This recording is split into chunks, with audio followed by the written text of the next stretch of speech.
Hi everyone, welcome back to another video of your module number 1, review topics on algebra, trigonometry, and analytical geometry. So for today, we will be discussing the review topics on your trigonometry. This is your instructor, Engineer Janaica A. Tapiador. In the previous video, we already covered the topics on the review of your algebra. So for this particular video, as I've said, we will be dealing with your trigonometry. And the topic learning outcome at the end of your module, you should be able then to review prerequisite topics on your calculus or your pre-calculus courses. So this will be the topics to be covered in this particular video. You have your introduction, angles, triangles, the Pythagorean Theorem, trigonometric functions, and we will be discussing an example. So as an introduction, it says here, trigonometry is thought to have had its origin in ancient Egypt and Mesopotamia. The ancient Egyptians, Babylonians, and Greeks developed trigonometry to find the lengths of the sides of triangles and the measures of their angles. It was Hipparchus, the father of trigonometry, a Greek mathematician, who introduced trigonometry as gleaned from ancient tablets and tables which reflected work on the ratios of trigonometry. The term trigonometry actually means triangle measurement. Of course, it deals with your triangles. It treats the measurement of the parts of a triangle and the properties and relations concerning the behavior of the trigonometric functions. Because of the various developments in science and mathematics, modern trigonometry adopts the functions approach. Trigonometric functions describe many natural phenomena and are therefore important in the study of optics, heat, electronics, X-ray, acoustics, seismology, and many more. These functions are similarly important in the study of your higher mathematics courses. Very practical applications of trigonometry are found, of course, in your astronomy, engineering, navigation, surveying, and other related sciences. A thorough knowledge of trigonometry is essential in solving problems arising in mensuration, in designing roads, bridges, machines, and houses, and in determining lengths and distances, especially those which are not directly measurable. In your area, in architecture, trigonometry is actually very important, especially when you go to your higher architecture subjects, one of which is your BEC2, or what we call your statics of rigid bodies. Mostly we'll be dealing with triangles, so it's very important that you know how to measure the angle and the sides of a triangle. So let's go to the next topic, your angles. So as you can see here, whenever you have this particular figure, you have your vertex, that of which yung parang where two lines meet. And then of course you have your initial side and your terminal side. Now how do you measure the angle? You measure the angle by putting a ray starting from the initial side papunta po dun sa terminal side. So the arrow is always gonna point on the terminal side. So as it says here, an angle is formed by rotating a ray around its endpoint. The initial position of the ray is the initial side of the angle, while the location of the ray at the end of its rotation is the terminal side of the angle. So pwedeng ganyan, this is the initial side and that is the terminal side. Or you can do it like this. This is the initial side and this is the terminal side.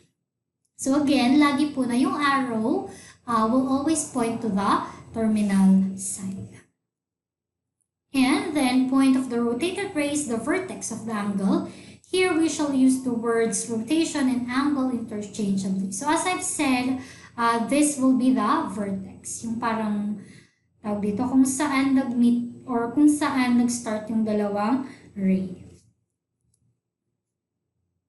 So for example, we have this figure.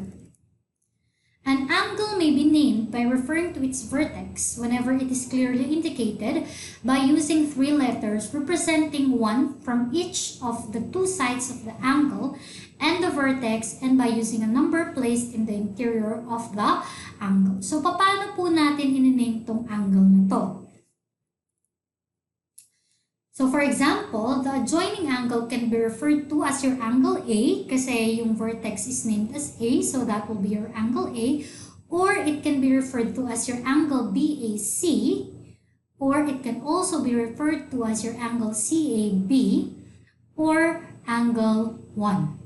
Angles may also be referred to by using your Greek letters alpha, beta, gamma, theta, etc.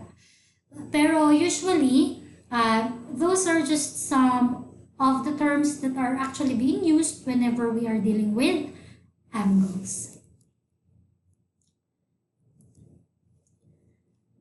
The degree measure is indicated by a tiny circle placed in the upper right corner of the number. The size of an angle is indicated by the amount of rotating the terminal side from the initial side. So, kunyari, from dito, if this is your initial side, papunta doon, and this is your terminal side, you have 90 degrees. A horizontal line is sometimes called the real line. This line is divided into two equal rays by a point called the origin, denoted as O. So, let's recall, alam nyo naman na po, di ba, itong vertex na to, that's actually your point of origin, or usually it's denoted by O or 0. The right ray of the horizontal line is usually the start of measuring angles. So, nakasanayan na po na usually dito po yung initial side, not unless otherwise indicated na hindi ito. So, usually dito tayo nag-start ng measurement ng angle. So, as you know, quadrant 1 will have the angles 0 to 90 degrees. Quadrant 2 will have the angles 90 to 180 degrees. Quadrant 3 will have 180 to 270. And of course, your quadrant 4 will follow 270 to 360 degrees. An angle is considered positive if the rotation is counterclockwise and negative if clockwise. So, kung makikita nyo dito, if we are to name this angle AOB or angle O, diba? It goes in the counterclockwise direction, meaning it's a positive angle. However, if it will go the clockwise direction, as we have here in the second part of the figure, diba? It's a negative angle. A rotation is measured with a reference to a circle in terms of degrees. A complete rotation of a ray gives an angle whose measure is 360 degrees. A degree is 1 out of 360 of a complete rotation. The degree has a finer subdivisions, the minutes and the seconds. To represent degree, minute, and second, we use the symbol. Usually makikita nyo to, diba sa una, kunyari may angle ka, kunyari, let me just check a pen. Kunyari, meron kang 3 degrees. Pero may subdivisions pa yan. We call it your second or minute and second. So, pwede kasing 3 degrees, 10 minutes, and then 30 seconds, ganyan. Usually, ganyan yung makikita nyo. Or, pag sa calculator, pwede kasi na ito is naka-decimal notation na. So, it says here, to represent degree, minute, and second, we use the symbols, that one, tiny circle, apostrophe, and yung double na ganon, respectively, as superscripts where we indicate that 1 degree is equal to 60 minutes, and that 1 minute is equal to 60 seconds. With these equivalences, we can convert measures of angles and degrees to measure involving minutes and seconds and vice versa. So again, review kinds of angles. Alam nyo naman na to. You have your acute angle. An angle is said to be acute when the angle is between 0 to 90 degrees. Right angle, the angle measures exactly 90 degrees. It is an obtuse angle if the angle is between 90 to 180. Straight angle if it's exactly 180 degrees. Reflex angle if it's between 180 to 360. Complementary angles when two angles have a sum of 90 degrees, and supplementary angles when the two angles have a sum of 180 degrees. So itong mga to na encounter nyo na when you were in college or rather high school. So this is just a review. So let's go to the main topic of your trigonometry, your triangles. A triangle is the figure formed by three non-collinear points and the three line segments that join them. The points are the vertices of the triangle and the line segments are said to be the sides of the triangle. So if you take a look at this particular figure, you have your side A, side B, and side C. And you also have your angle A, angle B, and angle C. So in general, we name a triangle by referring to its vertices, which are represented by the uppercase letter. Say we have triangle ABC. By convention, each side of the triangle is named by using the corresponding lowercase that represents the vertex opposite it as shown in the figure. So for example, if this is angle A, yung opposite side niya, pag makita nyo dito, we name that as your side A. Again, yung angle is capital letter, yung side is small letter. If this is your angle B, yung opposite side niya is your side B. And if this is angle C, the opposite side is your side C. So yung opposite po niya ang corresponding side. So we go to some types of your special triangles. Triangles are generally classified as scalene. I'm not sure if that's scalene or scalene, isosceles, and equilateral. So a scalene or scalene triangle has no two sides congruent. An isosceles triangle has two sides congruent. An equilateral triangle has all sides congruent. Kung baga, pag sinabi natin congruent class, it means na pareho sila ng measurement. So if we take a look at here at the example, we have a scalene or scalene triangle. No equal angles and no equal sides. Isosceles means two equal sides and two equal angles. Equilateral triangle means three equal sides and three equal angles of very particular 60-degree each. So, yun naman yung pagkakaiba nilang tatlo. So, we have other types. You have your acute triangle, obtuse triangle, and right triangle. Triangles may be further classified as acute, obtuse, or right. A triangle is said to be acute if all of its angles are acute. It is obtuse if it contains one obtuse angle. And right triangle if the triangle contains one right angle. The side opposite the right angle is called your hypotenuse. The hypotenuse is the longest side of a right triangle. Each of the perpendicular sides of a right triangle is called the leg of the triangle, and the sums of the measures of angles of a triangle is equal to 180 degrees. So let's take a look at the example, acute triangle. All angles are less than 90 degrees. So makikita nyo dito that's 89, 51, and 40. Obtuse, one angle has more than 90 degrees. In this case, it's 102. And it's a right triangle when one angle is equal to 90 degrees. Again, one very special feature of a triangle, all of its angle is equivalent to 180 degrees. So let's go to your right triangle. It's very special because it's your right triangle. So as we have mentioned earlier, a right triangle has a value of 90 degrees. A right triangle is a triangle in which one angle is a right angle. The relation between the sides and angles of a triangle is the basis for your trigonometry. So as you can see here, di ba? Pag mayroon kayong nakitang ganyang symbol, the perpendicular symbol, it means that that particular angle is 90 degrees. The side opposite the right angle is called hypotenuse. In this case, diba, side C is your hypotenuse, and the sides adjacent to the right angle, in this case, your side A and B, are called your legs.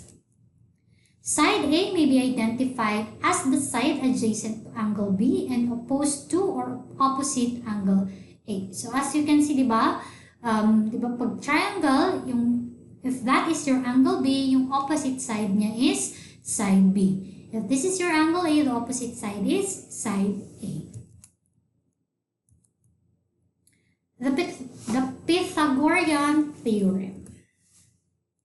So ito na yung, kumbaga, very helpful, especially in your higher subjects.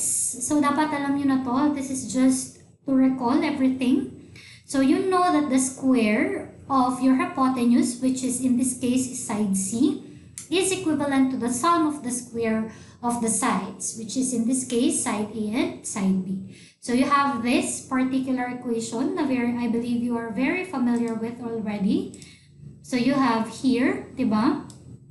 C squared is equal to A squared plus B squared. And if you want to calculate for side C, that you simply get the square root of the sums of the side. Kung si side A ang gusto mo i-calculate, yan yung gagamitin mo. Or if si side B ang gusto mo i-calculate, yan yung gagamitin mo. And of course, our denotion where C is the hypotenuse and A and B are the legs of the right triangle. The Pythagorean Theorem, also known as Pythagoras Theorem, is a fundamental relation in Euclidean geometry. It defines the relationship among the three sides of a right triangle. Anyway, itong statement na to, yan lang din yung sinabi ko. This one. So let's go to your trigonometric functions. So ito, you have already, again, you have your right angle, wherein your C is the hypotenuse, your B is the side opposite of your angle B, and of course, your side A is opposite your angle A. Sige, pen na lang para mas madali. The right triangle has 6 principal parts, diba? As I've said, you have your 3 sides, A, B, C, and there are 3 corresponding angle A, angle B, and angle C. The angle C is usually given as 90 degrees, and of course, the other 2 angles are acute angles. Trigonometric functions are names such as sine, cosine, tangent, cotangent, secant, and cosecant. So, of an acute angle. So, how do we calculate the sine, cosine, tangent, cotangent, secant, and cosecant? The definition of these 6 functions are merely based on the possible ratios formed out of the 3 sides of the triangle. Certainly, there are 6 functions because of the 6 ratios of the sides. So, yung sine, cosine, tangent, cotangent, secant, and cosecant are simply ratios of the sides. If the trigonometric functions are abbreviated, then we have the definition as follows. So, if we deal with your angle A, sine A is simply equal to the length of the side opposite of A, which is in this case, your small letter A, divided by the length of the hypotenuse, which is in this case, your C. So, sine of angle A is simply equal to the length of side A divided by the hypotenuse. Goes to show, if we want to get the cosine of the angle, that's simply equal to the length of the side adjacent to angle A, which is in this case, ano ba yung adjacent kay A? Diba? Si side B. So, that will be B divided by, of course, the hypotenuse, which is C.